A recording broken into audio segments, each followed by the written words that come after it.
Singapore, night race, street circuit. I mean, talk about a recipe for drama, right? You just know going in that anything can happen. And this year's Grand Prix did not disappoint. Not one bit. So we've got a stack of articles here all about the Singapore Grand Prix, and we're going to break it all down for you. But look, we're not just interested in who finished where. We want to go deeper than that, right? Completely. We want the inside track, the behind-the-scenes stuff, the decisions, the mistakes, the moments that nobody saw coming. You ready to dive in? Let's do it. All right, so Lando Norris, wow. He didn't just win in Singapore, he dominated, like utterly crushed the competition. Yeah, it was a statement performance for sure. Second largest winning margin of the whole season, did you know that? Pretty hard to ignore that stat. And this wasn't on some easy track either. We're talking Singapore here. Tight corners, unforgiving walls, heat, humidity. It takes a special kind of driver to handle that kind of pressure, let alone dominate like Lando did. You're right. It's a track that punishes even the smallest mistake. Yeah. And yet Norris, he just kept his cool, didn't let anything rattle him. It was a masterclass in controlled aggression. He had a few close calls though, right? I was practically chewing my fingernails when his team started talking about a potential front wing change. Oh yeah, that was a tense moment. They were worried about damage, thought it might be compromising his pace. But Lando, he decided to gamble, stay out, and trust his gut. And that's what makes him so good, isn't it? That ability to make those split-second decisions under pressure. Exactly. He didn't let the doubt creep in, he backed himself. And it paid off big time. Not only did he win, but he closed the gap on Verstappen in the championship standings. Which makes the last few races of the season even more interesting, am I right? But okay, let's talk about the team behind the driver for a second. McLaren. They were pulling all the right strings in Singapore. They really were. Their strategy was spot on. Oscar Piastri, for example. They kept him out on that first stint for what felt like forever. I thought they were never going to bring him in. It was a bold call, no doubt about it. But it gave him the track position he needed to really attack in those closing laps. And attack he did. He was like a man possessed. Married. Carving through the field, picking off drivers left and right. It was incredible to watch. And it was all part of McLaren's master plan. While everyone was focused on Lando out front, Piastri was quietly working his magic, racking up points for the team. And those points, my friend, add up. McLaren now has a pretty comfortable lead in the Constructors' Championship, what do you say? 41 points clear, to be exact. That's a significant margin at this stage of the season. It is, and you gotta give credit where credit is due. McLaren came to Singapore with a plan, they executed it perfectly, and they're reaping the rewards. They're definitely the team to beat right now, that's for sure. You know, for all the excitement up at the front, though, there was another side to this Grand Prix. Yeah.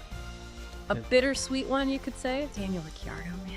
Yeah. You could just feel it, you know, that feeling in his post-race interview, like something was ending. He's had a rough season, hasn't he? And those rumors about his future with the team, they haven't exactly helped. Before the race even started, people were whispering, saying this could be it, you know, his last Grand Prix. And the way he was talking afterwards about finding peace, coming to terms with things, yeah, it was almost like he was saying goodbye. But he wasn't just fading away quietly, was he? I mean, do you see that move at the end? Snatching the fastest lap point right from under everyone's noses. Oh, you bet I did. Yeah. Bold move, especially considering Cost Lando a championship point, right? on the surface, yeah. But you got to wonder if there was more to it than that. You think he was trying to help out Verstappen? Give him an edge in the championship? Who knows? Maybe. Ricciardo, you never can tell. But it's an interesting thought, isn't it? One last little shakeup from a driver who might just be bowing out. Speaking of shakeups, how about that incident at Williams? Poor Alex Albon. He was fuming after the race. And rightfully so, some might argue. That whole thing with his teammate at turn one. Colapinto, yeah. Went for a gap that I swear wasn't even there. Dive bombed it, as they say in the biz. Dive bombed it, yeah. Which, for anyone who doesn't speak fluent F1, basically means he took a crazy risk, praying that the other drivers would back out and avoid a collision. Which, to be fair to Colapinto, they did. He pulled it off, but But at what cost? Right, that's what Albon was saying. he felt like it compromised their entire race. That Colapinto's ambition, while impressive, might have actually hurt Williams' chances of scoring points. It's that constant tension in F1, isn't it? The driver wanting to prove himself, the team needing to think about the bigger picture. Sometimes the best move for the driver isn't the best move for the team. It's a balancing act, for sure. Speaking of which, can we talk about Mercedes for a second? They had such a strong showing in qualifying, but then come race day, it felt like they just, I don't know, disappeared. They took a gamble, a calculated risk, and it backfired on them. Starting Hamilton on the soft tires. Right. Exactly. Figured they could get an early advantage, build a lead while everyone else was on the harder compounds. Which, you know, in theory, doesn't sound like a bad idea. Except for one small detail. Which was? This was the first Singapore Grand Prix in history with no safety car. Wait, seriously, no safety car for a night race on this track, are you sure? Never happened before. Nope. And it changed everything. A safety car, it throws in this element of unpredictability. You can get lucky, make up places, try a different strategy. But without it, Singapore becomes a war of attrition. Pure and simple. You got to manage those tires, you got to keep your nose clean, and you got to hope for the best. And Mercedes, with their early pit stop, they just couldn't recover? They were on the back foot from that point on, playing catch-up. Just goes to show, even the smallest detail, something as simple as a safety car, or the lack thereof, can make all the difference in F1. Crazy. But hey, one team's misfortune is another's opportunity, right? And speaking of opportunities, how about Haas?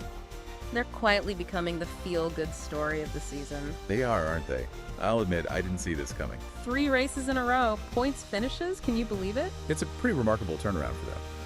This is a team, let's be honest, we're used to seeing them struggle just to get out of Q1. Yeah, the back of the grid was starting to look a little too familiar for them. And now, they're racking up points, mixing it up in the midfield, they're making people nervous. You love to see it, right?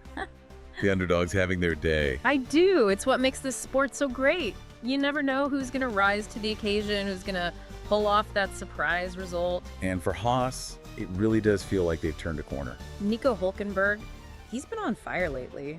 2 points finishes in a row, and he's driving with this newfound confidence. He's got that look in his eye, you know? The one that says, I'm not here to just make up the numbers. Exactly. He knows he's got the car, he knows he's got the team behind him, and he's not afraid to push for every single point. And you can feel that energy throughout the whole team, I think. They've got this momentum now, this belief that they can compete at this level. It's amazing what a few good results can do for a team's morale. No doubt about it. Success breeds success, they say, and Haas is living proof of that right now.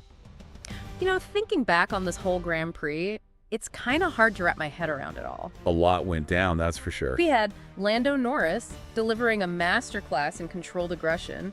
We had McLaren outsmarting everyone with their strategy.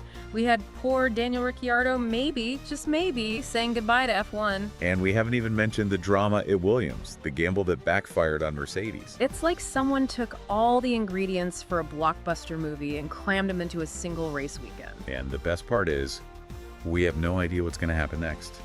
That's the beauty of Formula One, isn't it? Absolutely. Every race is a new chapter, a new twist in the story. And me. I can't wait to see what happens next. Until then, keep those engines revving, everyone.